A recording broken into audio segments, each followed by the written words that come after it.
Alright, as we consider the story of Moses so that we can understand his great vision and his rescue of the children of Israel and everything else, let's just look at the geography a little bit.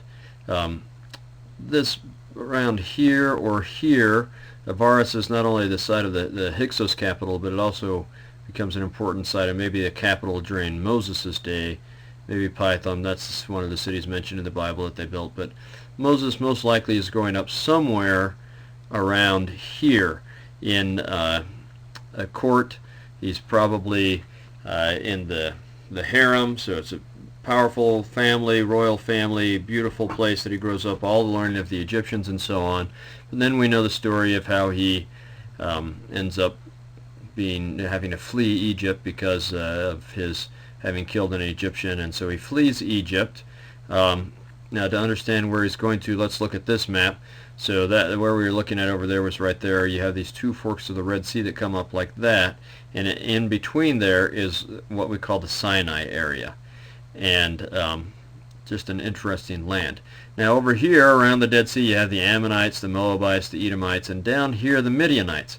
But they don't just stay in one area. They're very nomadic, and so they go back and forth. And my guess is that at least some of the time they're over here.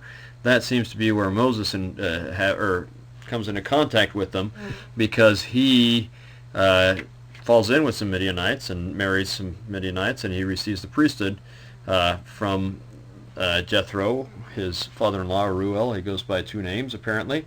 The Melchizedek priesthood.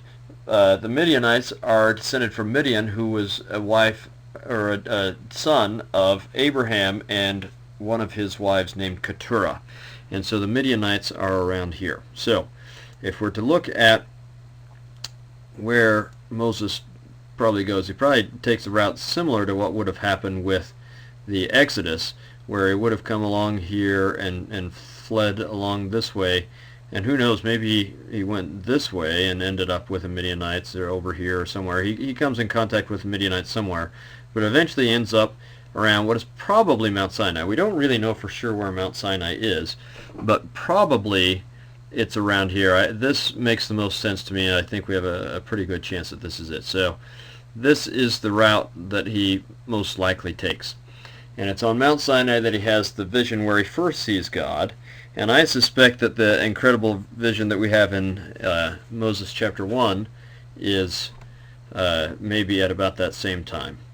We'll talk about that in class. But in any case, let's look at some of these Sinai pictures, if I can find the right pictures. So this is in Egypt, and Moses flees Egypt, goes along the desert, and there are some oases along that route we talked about. So much of what he went through would have been just desert, but he would have made some crucial stops at some oases and drunk from the wells and gotten food from the trees and so on.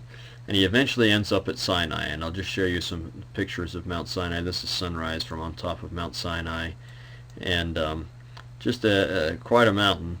And this is where he has his burning bush experience, and perhaps the other great vision that is Moses chapter 1. I think it's likely.